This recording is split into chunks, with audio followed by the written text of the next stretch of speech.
ओम शांति। आज के बाबा के 26 तारीख के महावाक्य हैं।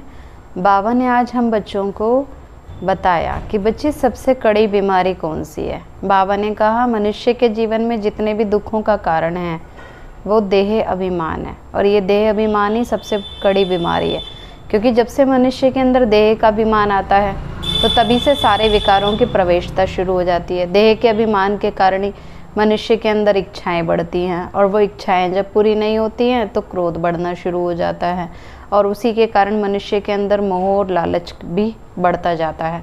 तो इसलिए बाबा ने हम बच्चों को ये बताया कि बच्चे जब तक देह अभिमान नहीं छोड़ेंगे तब तक दुखों का अंत नहीं होगा। तो आज हम बाबा के महावाक्य सुनते हैं, और बाबा ने हम बच्चों को ये भी कहा कि बच्चे कभी भी थकना नहीं है। इसलिए आज का जो गीत है वो भी बाबा ने ये कहा, रात के राही थक मत जाना, क्योंकि ये कलयुग क्या एक रात की तरह है। तो बाबा कहते हैं रात एक ना एक टाइम पर तो ख़त्म ज़रूर होती ही है, और सवेरा भी ज़रूर आता ही है। तो इसलिए बाबा क्या कहते हैं, बच्चे अभी ये कलयुग रूपी रात, दुखों की रात ख़त्म होने वाली है। तो आज बाबा ने कहा मीठे बच्चे, सबसे बड़ी बीमारी देह अभिमान की है। मीठे बच्चे, सबसे बड़ी बीमारी देह अभिमान की है। इससे ही डाउनफॉल हुआ है ना। जो भारत का पतन हुआ, एक टाइम था भारत को सोने की चिड़िया कहते थे, लेकिन आज वो भारत देखो कितना नीचे गिर गया। तो कारण क्या रहा कि जितने भी राजा महाराजाएं जो द्वापर युग के बाद हुए, सबके अंदर क्या आ गया, देह अभिमान आ गया। और जब से देह अभिमान की प्रवेशता हुई तब से आत्मा की गिरती कला शुरू हो गई। तो इसलिए अब देही अभिमानी बनो। बाबा ने कहा देह अभिमान छोड़ो और क्या बनो, देही अभिमानी बनो। प्रश्न है, तुम बच्चों की कर्मातीत अवस्था कब होगी? तुम बच्चों की कर्मातीत अवस्था कब होगी? उत्तर है जब योग बल से कर्म भोग पर विजय प्राप्त करेंगे।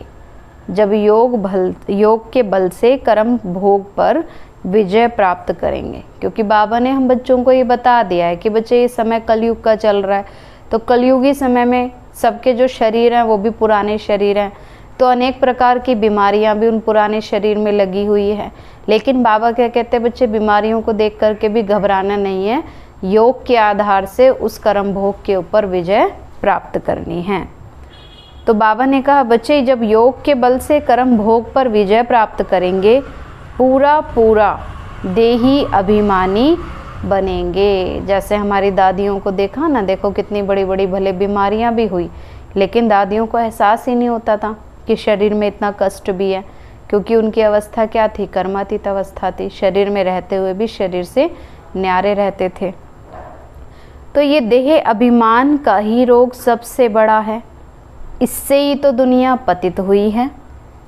देही अभिमानी बनो तो फिर वह खुशी भी रहे, वो नशा भी रहे, चलन भी सुधरे। बाबा ने कहा कब चलन भी सुधरेगी, खुशी भी रहेगी, जब देही अभिमानी बनेंगे। गीत है, रात के राही थक मत जाना, सुबह की मंजिल दूर नहीं।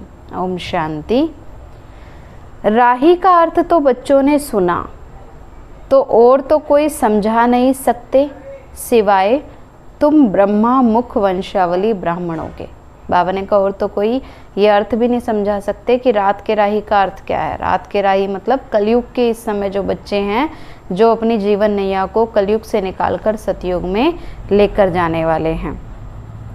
तो तुम ही जो देवी देवता थे तो मनुष्य ही। बाबा ने कहा जब तुम बच्चे सतयुग में थे तो मनुष्य ही, परंतु तुम्हारी सीरत बहुत अच्छी थी। माना सभी देवी देवताओं के अंदर सीरत अर्थात जो गुण थे वो बहुत अच्छे थे, जो व्यवहार था, नेचर थी, वो बहुत अच्छी थी।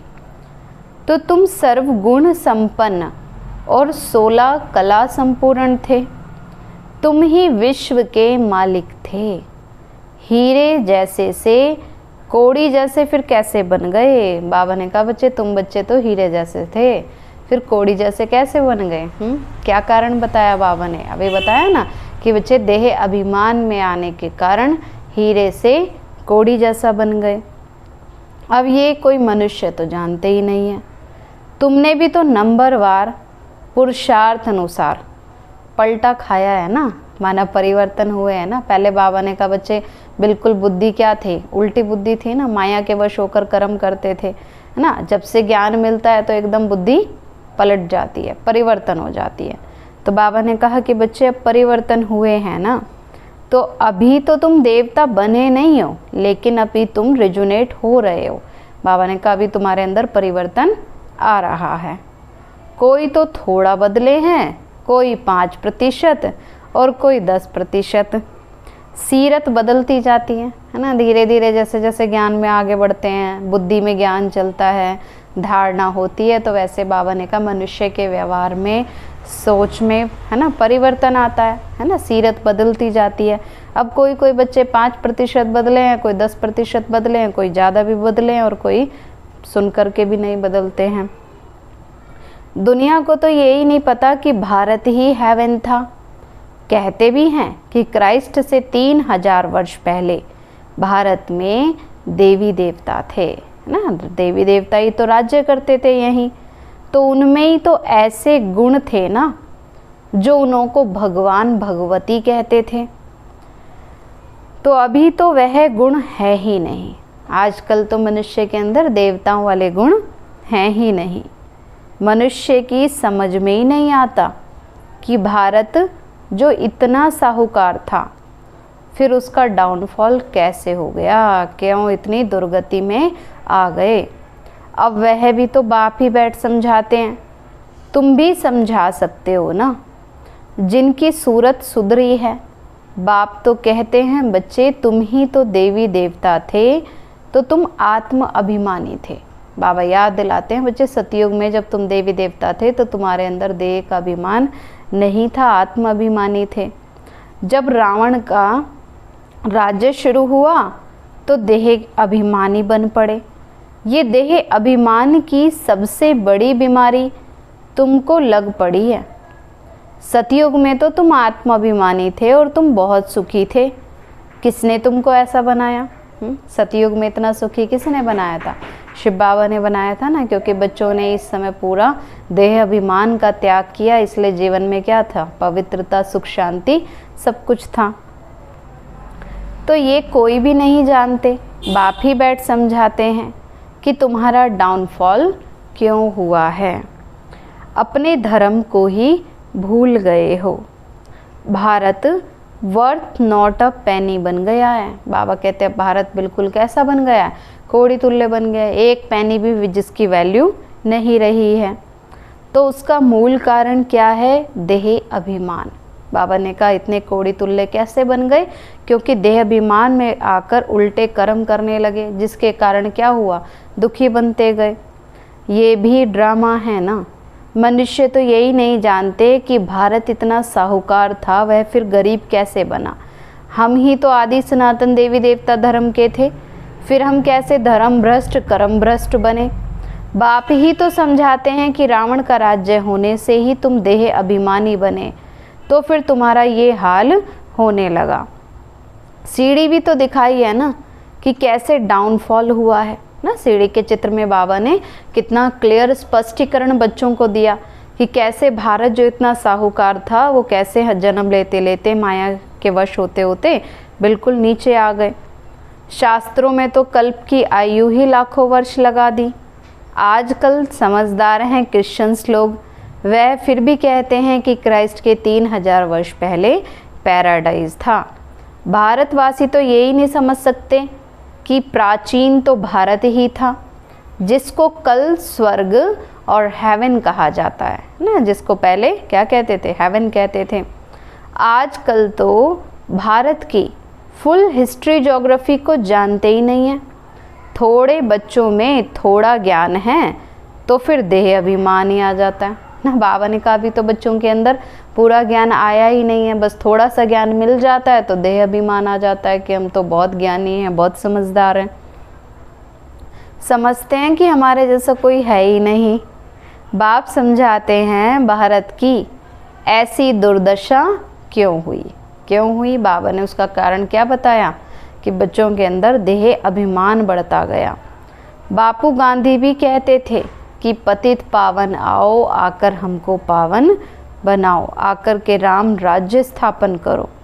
आत्मा को जरूर कभी बाप से सुख मिला है, तभी तो पतित पावन बाप को याद करते हैं ना। तभी तो परमात्मा के लिए क्या कहते हैं कि वो ही दुख हरता और सुख करता है। बाप समझाते हैं हमारे बच्चे जो शूद्र से बदल ब्राह्मण बनते हैं वह भी पूरा देही अभिमानी नहीं बनते। बाबा कहते ज्ञान में भी चल जाते हैं, लेकिन देह अभिमान बच्चों के अंदर कितना रहता है। बस सोचते हैं मैं ही बहुत अच्छा हूँ, मेरे जितना कोई समझदार नहीं है, मेरे जितना कोई परफेक्ट नहीं है, मेरे जितना कोई जल्दी काम नहीं कर सकता। बाबा कहते हैं बच्चों के अंदर क्या आता है, बात बात पे देह अभिमान आ जाता है, बात बात पे दूसरों से ईर्ष्या करना शुरू कर देते हैं।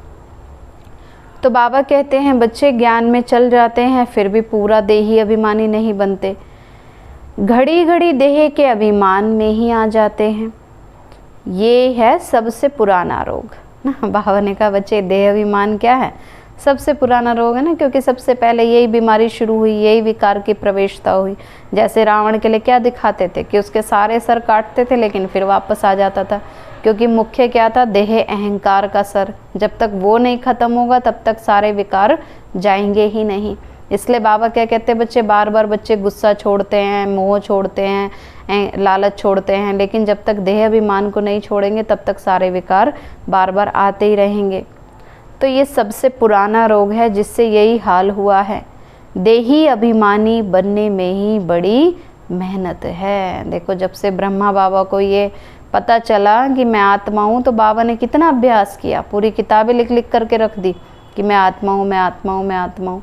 तो इतना अभ्यास करने पर ही तो देखो पक्का हुआ ना। तो इसलिए बाबा क्या कहते हैं बच्चे, ये देही अभिमानी बनने में ही बड़ी मेहनत है। जितना देही अभिमानी बनेंगे उतना ही बाप को याद करेंगे। जितना आत्मा अभिमानी स्थिति में रहते हैं तो बाबा की याद ऑटोमेटिक आती है, फिर योग लगाना नहीं पड़ता, ऑटोमेटिक योग लगा हुआ रहता है। फिर अथाह खुशी रहनी चाहिए। गाया जाता है ना कि परवाती पार ब्रह्म में रहने वाले परमेश्वर की वह मिल गया ना, उससे ही 21 जन्मों का वर्षा मिलता है। और बाकी क्या चाहिए, तुम सिर्फ देही अभिमानी बनो, माम एकम याद करो, ग्रस्त व्यवहार में भी रहो। सारी दुनिया तो इस समय देह अभिमान में ही फंसी है। भारत जो इतना ऊंचा था उसका ही डाउनफॉल हुआ है। हिस्ट्री ज्योग्राफी क्या है कोई बता ना सके, ये बातें शास्त्रों में तो हैं नहीं। देवताएं तो आत्माभिमानी थे, जानते थे कि एक देह को छोड़कर दूसरा लेना है ना। खुशी खुशी क्या करते थे, एक शरीर छोड़कर दूसरा लेते थे। कोई भी दुखी होने की, रोने की, परेशान होने की बात ही नहीं थी। उनको स्मृति रहती थी ना कि हमें एक शरीर छोड़ दूसरा लेना है, देह अभिमान को छोड़ना है। तुम जितना बाप को याद करेंगे, देही अभिमानी रहेंगे, उतना ही बहुत मीठा बनेंगे। बाबा ने कहा बच्चे जितना बाबा की याद में रहेंगे उतना ही बहुत मीठा बनेंगे। देवताएं परमात्मा अभिमानी नहीं थे लेकिन आत्मा अभिमानी थे। तो बाबा कहते हैं बच्चे देह के अभिमान में आने से तो लड़ना झगड़ना बंदरपना आ जाता है ना। जैसे बंदर क्या करते हैं, छोटी छोटी चीज़ों पर आपस में ही झगड़ने लग जाते हैं। तो ऐसे आज मनुष्य के अंदर भी क्या आता जाता है, बंदरपना आ जाता है, क्योंकि देह अभिमान आता है तो मेरी मेरी करके हर चीज़ के पीछे, बातों के पीछे लड़ने लग जाते हैं। तो ये बाप बच्चों को समझाते रहते हैं और ये बाबा भी समझ रहे हैं। कौन समझ रहे हैं, ब्रह्मा बाबा भी समझ रहे हैं। बच्चे तो देह के अभिमान में आकर शिव बाबा को ही भूल जाते हैं। अच्छे अच्छे बच्चे देह अभिमान में रहते हैं, देही अभिमानी बनते ही नहीं हैं। देखो रोज बाबा कितना बच्चों को कहते हैं, फिर भी बच्चे देही अभिमानी बनते ही नहीं हैं। तुम तो कोई को भी ये बेहद की हिस्ट्री ज्योग्राफी समझा सकते हो। बरोबर सूर्यवंशी चंद्रवंशी राजधानी थी। कब, जब सतयुग था ना। तो बाबा ने कहा बच्चे सतयुग त्रेता में क्या था, सूर्यवंशी चंद्रवंशी राजधानी थी। ड्रामा का तो किसी को पता ही नहीं है। भारत जो इतना गिरा, डाउनफॉल की जड़ क्या है, देह अभिमान। डाउनफॉल जो हुआ उसका कारण क्या रहा? देह अभिमान। बच्चों में भी देह अभिमान आ जाता है, यही नहीं समझते कि हमको डायरेक्शन कौन देते हैं ना, सोचते हैं बस हम ही बहुत ज्ञानी हैं। ये भूल जाते हैं कि जो डायरेक्शन देने वाला है शिव बाबा है ना, तो हमें उसके डायरेक्शन पर चलना है। तो हमेशा समझो कि शिव बाबा कहते हैं, शिव बाबा को याद ना करने से ही तो देह अभिमान में आ जाते हैं। सारी दुनिया ही इस समय देह अभिमानी बन गई है ना। पूरा दिन देखो मनुष्य के अंदर क्या लगा हुआ है, मैं और मेरा। सारा दिन बस बाहरी शो ऑफ में फंसे रहते हैं। तभी तो बाप कहते हैं बच्चे माम एक कम याद करो, क्योंकि और कुछ साथ नहीं जाएगा। इस शरीर को छोड़ने के बाद भी कौन साथ देगा? एक भगवान ही साथ देगा ना। तो बाबा इसलिए कहते हैं बच्चे माम एकम याद करो, अपने को आत्मा समझो। आत्मा ही इस देह के द्वारा सुनती है, पाठ बजाती है। बाप तो कितना अच्छी रीति समझाते हैं, भल भाषण तो बहुत अच्छा कर लेते हैं, परंतु चलन भी तो अच्छी चाहिए ना। बाबा ने कहा केवल ज्ञान सुना लिया वही काफ़ी नहीं है, लेकिन प्रैक्टिकल में धारणा कितनी है, चलन भी तो अच्छी चाहिए ना। देह अभिमानी होने के कारण ही फेल हो जाते हैं, तो फिर वह खुशी वो नशा भी नहीं रहता, फिर बड़े विक्रम भी उनसे ही होते हैं, जिस कारण बड़े दंड के भागी बन पड़ते हैं। देह अभिमान बनने से ही देह अभिमानी बनने से ही क्या हो जाता? बहुत नुकसान को पाते हैं। बाबा कहते जितना देह अभिमान में आते हैं, कदम कदम पर गलतियां होती रहती हैं, स्वार्थवश कर्म करते हैं, अहंकार में आकर कर्म करते हैं। तो फिर बाबा क्या कहते हैं बच्चे, उन बच्चों को ही क्या होता है? बहुत दंड के भागी भी बन पड़ते हैं और बहुत सजाएं भी खानी पड़ती हैं, नुकसान को पाते हैं। बाबा कहते हैं बच्चे ये गॉडली वर्ल्ड गवर्नमेंट है ना, मुझ गॉड की गवर्नमेंट का राइट हैंड है धर्मराज ना। शिव बाबा कहते जो बच्चे गलती करते हैं तो फिर उनके सामने कौन खड़ा हो जाता है? धर्मराज खड़ा हो जाता है। तुम अच्छे कर्म करते हो तो उसका फल अच्छा मिलता है, और तुम बुरे कर्म करते हो तो उसकी सज़ा भी खाते हो। सब गर्म जेल में भी तो सजाएं खाते हैं ना, गर्भ में आत्मा को कितनी सजाएं भोगनी पड़ती हैं, उस पर भी तो एक कहानी है। अब ये सब बातें इस समय की हैं ना, महिमा तो एक बाप की है, दूसरे कोई की महिमा है ही नहीं। इसलिए लिखा जाता है त्रिमूर्ति शिव जयंती वर्थ डायमंड ना। जो शिव जयंती है वो सबसे है ना हीरे तुल्य है, बाकी तो सब है वर्थ कोड़ी। अब सिवाय शिव बाबा के तो कोई भी पावन बना ना सके। पावन बनते हैं, फिर रावण क्या करते? रावण मत पर चलने के कारण फिर पतित बन पड़ते हैं। बाबा इतना समझाते हैं, फिर भी बच्चे बीच बीच में क्या करते हैं? माया की बातें सुनने लग जाते हैं, जिस कारण ही तो सब देह के अभिमानी बन पड़े हैं। तो अब तुम तो देही अभिमानी बनते हो, और ये देही अभिमानी अवस्था फिर तुम्हारी 21 जन्म चलती है। बाबा कहते हैं तो बलिहारी तो एक की गाई जाती है ना। बलिहारी किसकी? एक शिव बाबा की। अगर शिव बाबा ना आते होते तो बच्चे तो फंसे रहते माया जाल में अब तक भी। भारत को स्वर्ग बनाने वाला तो शिव बाबा ही है ना। अब ये किसी को पता ही नहीं है कि शिव बाबा कब आया, उनकी हिस्ट्री तो पहले पहले चाहिए। अब मनुष्य सबकी हिस्ट्री याद करते रहते हैं, लेकिन भगवान की हिस्ट्री के बारे में जानते ही नहीं है। शिव तो कहा ही जाता है परम पिता परमात्मा को। तुम जानते हो ना, देह अभिमान के कारण ही डाउनफॉल होता है। ऐसा हो तभी तो फिर बाप आकर के क्या करते हैं? पापों को ख़त्म करते हैं। बाप आते हैं पाप का विनाश करने, है ना, सत्य धर्म की स्थापना करने। तो अब बाप आए हैं राइज करने, जो पतन हो गया उसको फिर से उत्थान करने। राइज और फॉल, दिन और रात, है ना।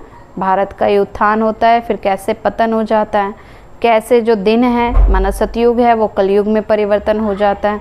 फिर शिव बाबा आकर के फिर से इस कलयुग रूपी रात को आकर सतयुग बनाते हैं। ज्ञान सूर्य प्रगटा, अज्ञान अंधेर विनाश। सबसे जास्ती अज्ञान तो ये देह अभिमान का ही है। आत्मा का तो किसी को पता ही नहीं है। आत्मा सो परमात्मा कह देते हैं। तो कितने पाप आत्मा हो गए हैं कि अपने को ही भगवान कहना शुरू कर दिया है। इसलिए ही तो डाउनफॉल हो गया ना, क्योंकि अपने को ही भगवान समझने लगे। 84 जन्म लिए, सीढ़ी नीचे उतरते आए। ये खेल है ना। ये वर्ल्ड की हिस्ट्री ज्योग्राफी तो तुम बच्चे ही जानते हो और तो कोई भी नहीं जानते। विश्व का डाउनफॉल कैसे हुआ, वे तो समझते हैं कि साइंस से बहुत तरक्की हुई है, ये नहीं समझते कि और ही दुनिया पतित बन गई है ना। अब तो मनुष्य देखो धर्म के नाम पर ही कितना गलत कार्य करते रहते हैं। पहले तो इतना भ्रष्टाचार नहीं था, आजकल तो परिवारों में भी कोई एक दो के साथ मिल करके नहीं चलता है। साइंस वाले समझते हैं कि तरक्की हुई है, लेकिन जितना साइंस के साधन बढ़ते जा रहे हैं उतना मनुष्य के मन के बीच में दूरियां बढ़ती जा रही हैं। तो ये नहीं समझते कि दुनिया और ही पतित नरक बन गई है, देह का अभिमान ही बहुत है। बाप कहते हैं बच्चे अब तुमको तो देही अभिमानी बनना है, अच्छे अच्छे महारथी ढेर हैं, ज्ञान तो बड़ा अच्छा सुनाते हैं, परंतु देह का अभिमान पूरा हटा ही नहीं है। देह अभिमान के कारण कोई में क्रोध का अंश है, कोई में मोह का अंश है, कुछ ना कुछ तो है ना। सीरत अब सुधरनी चाहिए ना। बाबा ने कहा बच्चों की अंदर से परिवर्तन होना चाहिए, केवल बाहर से नहीं। बहुत बहुत मीठा बनना चाहिए। तभी तो मिसाल देते हैं कि शेर और बकरी खट्टे जल पीते हैं। कहाँ? सतयुग में। वहाँ ऐसे दुख देने वाले जानवर भी होते ही नहीं हैं। अब इन बातों को कोई मुश्किल ही समझते हैं ना, नंबरवार समझने वाले हैं। कर्म भोग निकल जाए, कर्मातीत अवस्था हो जाए, ये मुश्किल होती है। बहुत देह अभिमान में आते हैं, पता ही नहीं पड़ता कि हमको ये मत कौन देते हैं, क्योंकि बाबा ने कहा मनुष्यों को यही नहीं एहसास कि साधारण बातें नहीं है, भगवान है समझाने वाला, तो भगवान की बात तो माननी चाहिए ना। श्रीमत हमें मिलती है ना, श्री कृष्ण के द्वारा कैसे मिलेगी? शिव बाबा कहते हैं बच्चे इनके बगैर श्रीमत कैसे दूंगा, किनके बगैर? ब्रह्मा के बगैर, क्योंकि श्री कृष्ण का रोल तो सतयुग में। इस समय तो किसका पाठ चलता है? ब्रह्मा का पाठ होता है। तो ब्रह्मा के द्वारा शिव बाबा आकर हम बच्चों को श्रीमत देते हैं। तो स्थायी रथ तो हमारा यही है ना। शिव बाबा ने कहा मेरा स्थायी रथ तो ब्रह्मा तन है। देह अभिमान में आकर मनुष्य तो उल्टे सुल्टे कार्य करके मुफ्त ही अपनी बर्बादी करते हैं। इसलिए बाबा कहते हैं बच्चे देह अभिमान में आकर उल्टे सुल्टे कार्य करके मुफ्त अपनी बर्बादी मत करो, नहीं तो फिर नतीजा क्या होगा? बाबा कहते हैं ऐसे ही अगर विक्रम करते रहे, ऑलरेडी पहले ही आत्मा के ऊपर पापों का बोझ बहुत है, अब भी गलतियां करते गए तो नतीजा क्या होगा? बाबा कहते हैं और ज़्यादा फल भोगने पड़ेंगे, दुख देखेंगे और पद भी फिर बहुत कम पाएंगे। पढ़े के आगे अनपढ़े भरी ढोएंगे। बहुत कहते हैं भारत की हिस्ट्री ज्योग्राफी तो फुल होनी चाहिए, सो नहीं है ना। मनुष्यों को पूरा पता ही नहीं है कि सतयुग कैसे आया, देवी देवता कब राज्य करते थे, तो उनको समझाना पड़े ना। अब सिवाय तुम्हारे तो कोई समझा भी ना सके, परंतु देही अभिमानी स्थिति चाहिए। बाबा ने कहा बच्चे मनुष्यों को भी समझाने के लिए क्या चाहिए? देही अभिमानी स्थिति चाहिए, वही तो ऊंचा पद पा सकते हैं। अभी तो कर्मातीत अवस्था किसी की भी हुई ही नहीं है। इनके बाबा के ऊपर माना ब्रह्मा बाबा के ऊपर तो बहुत झंझट है ना, माना कितनी सारी जिम्मेवारियां हैं, कितनी फिक्रात भी रहती हैं। बल समझते हैं कि सब ड्रामा अनुसार होता है, फिर भी समझाने के लिए युक्तियां तो रचनी होती है ना। इसलिए बाबा कहते हैं तुम जास्ती देही अभिमानी बन सकते हो।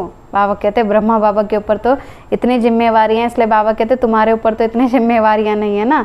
तो बाबा कहते बच्चे तुम बच्चे तो ज़्यादा पुरुषार्थ कर सकते हो, तुम्हारे ऊपर कोई बोझा नहीं है, बाप पर तो बोझा है ना। ब्रह्मा बाबा के ऊपर तो कितनी जिम्मेवारियां रहती थी, पूरे यज्ञ को चलाना होता था। हेड तो ये है ना प्रजापिता ब्रह्मा, परंतु ये किसी को पता ही नहीं है कि इनमें शिव बाबा बैठे हैं। तुम्हारे में भी तो कोई मुश्किल ही इस निश्चय में रहते हैं ना। बच्चों के अंदर भी पूरा निश्चय नहीं है, जब पूरा निश्चय नहीं है तो प्राप्ति भी नहीं कर पाते हैं। तो ये वर्ल्ड की हिस्ट्री ज्योग्राफी जाननी चाहिए ना। भारत में ही स्वर्ग कब था, फिर कहाँ गया, कैसे डाउनफॉल हुआ, ये किसी को पता ही नहीं है जब तक तुम नहीं समझाओ।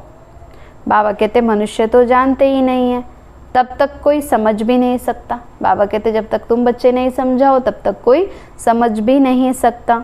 इसलिए ही तो बाबा डायरेक्शन देते हैं, लिखा पढ़ी करो। तो स्कूलों में भी वर्ल्ड की हिस्ट्री ज्योग्राफी बतानी चाहिए, डाउनफॉल पर भाषण करना चाहिए। बाबा कहते बच्चों को भी बचपन से ही जब ये ज्ञान की बातें समझाएंगे तो संस्कार ज्ञान के पढ़ते जाते हैं। तो बाबा कहते बच्चे स्कूल में भी बताना चाहिए कि भारत कैसे जो स्वर्ग था वो नर्क क्यों बन गया, भारत ही हीरे जैसा था वह फिर कोड़ी जैसा कैसे बना, कितने वर्ष लगे।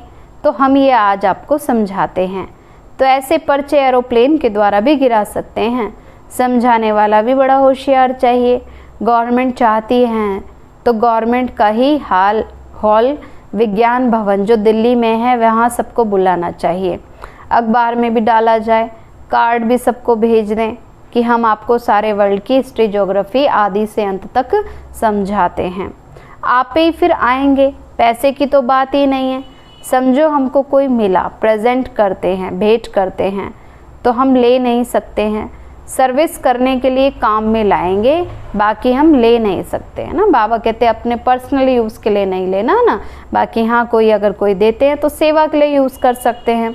बाबा कहते हैं बच्चे मैं तुमसे दान लेकर क्या करूँगा जो मुझे फिर भर कर देना पड़े ना। बाबा ने कल की मुरली में भी कहा कि बाबा लेता भी उन बच्चों से ही है ना जो बच्चे दिल से करते हैं यज्ञ के लिए सेवार्थ, है ना। नहीं तो बाबा को भी तो कई गुना करके वापस देना होगा ना।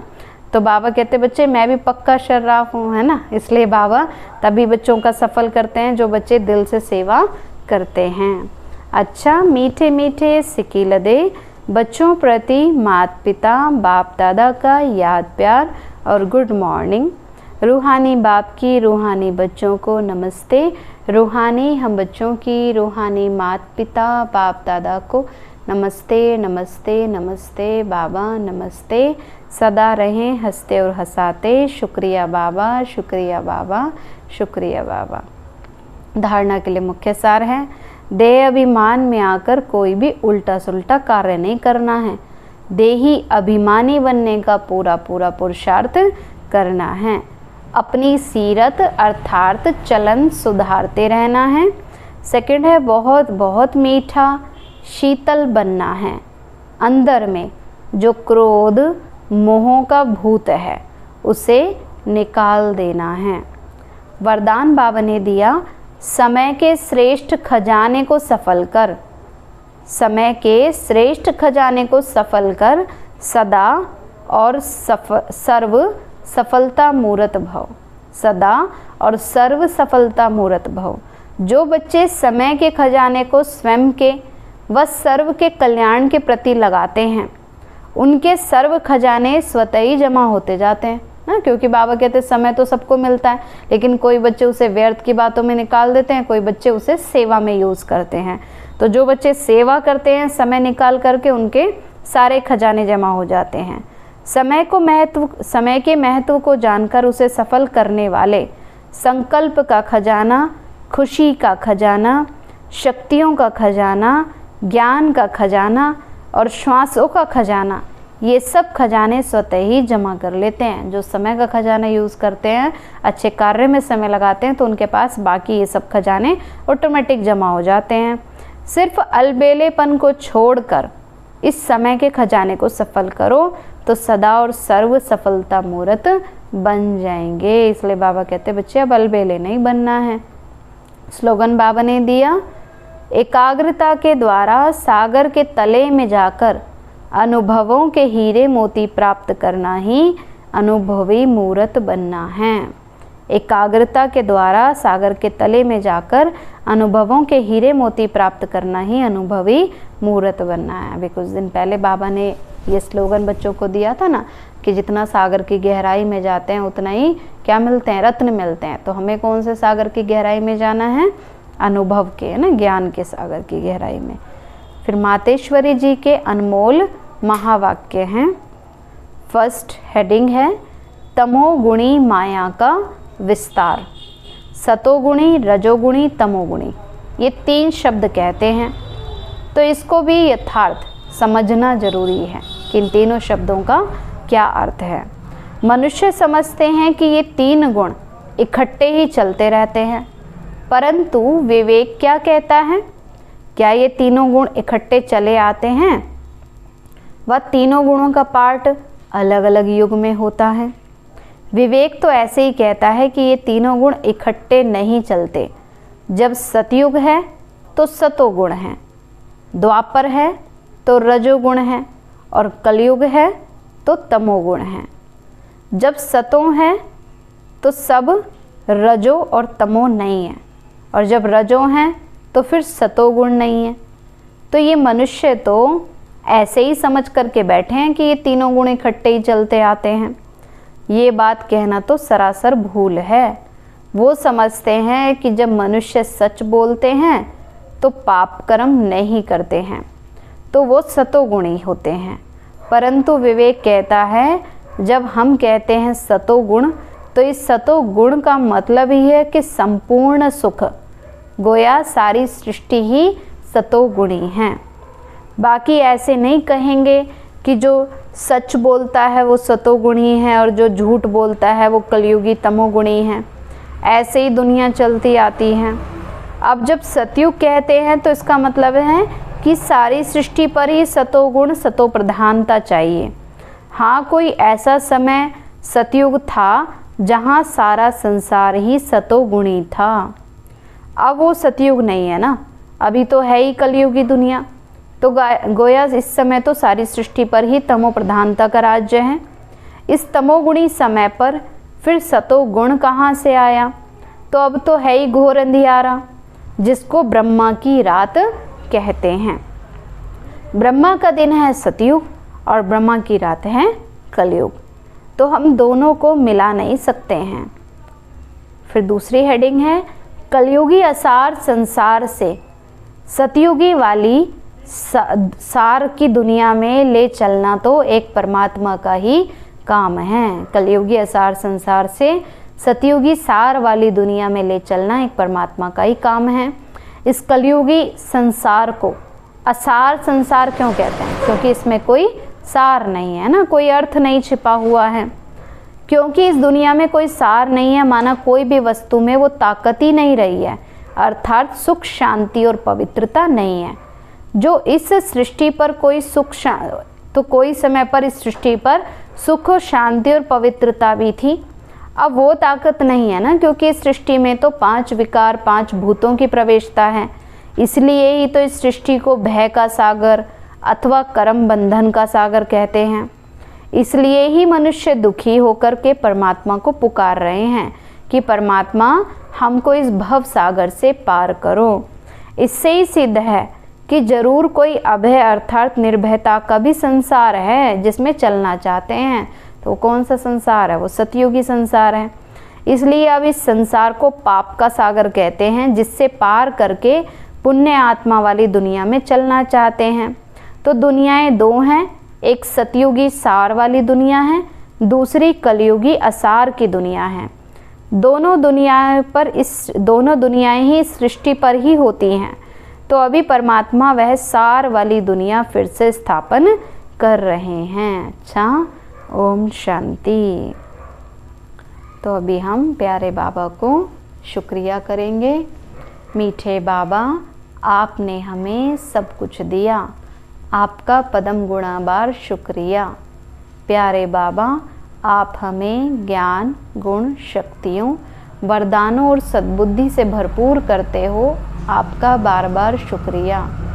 मीठे बाबा, आपने मुझ आत्मा को, इस सेवा स्थान को और विश्व की सर्वात्माओं को निर्विघ्न बनाया, आपका बार बार शुक्रिया। प्रकृति के 5 तत्वों का भी शुक्रिया, साइंस के साधनों का भी शुक्रिया, लौकिक अलौकिक परिवार का भी शुक्रिया। हे तन, तुम्हारा भी शुक्रिया। विश्व की सर्वात्माओं का और ब्रह्मांड की सारी शक्तियों का सब प्रकार का सहयोग देने के लिए शुक्रिया। मीठे बाबा, मुझ आत्मा ने जाने अनजाने में जिन भी आत्माओं को दुख दिया हो, मैं उन सभी से क्षमा चाहती हूँ। मुझे क्षमादान दिलाओ और जिन भी आत्माओं ने मुझे दुख दिया है, निर्विघ्न बने हैं, मैं उन सभी को दिल से क्षमा करती हूँ। सबका कल्याण हो, सबको सुख शांति सद्बुद्धि मिले और बाबा के सेंटर की सेवाएं खूब बढ़ती जाएं। और बाबा हम बच्चों को यही कहते हैं कि बच्चे 5 स्वरूपों का अभ्यास भी सारा दिन में बार बार करते रहना है। अच्छा, ओम शांति।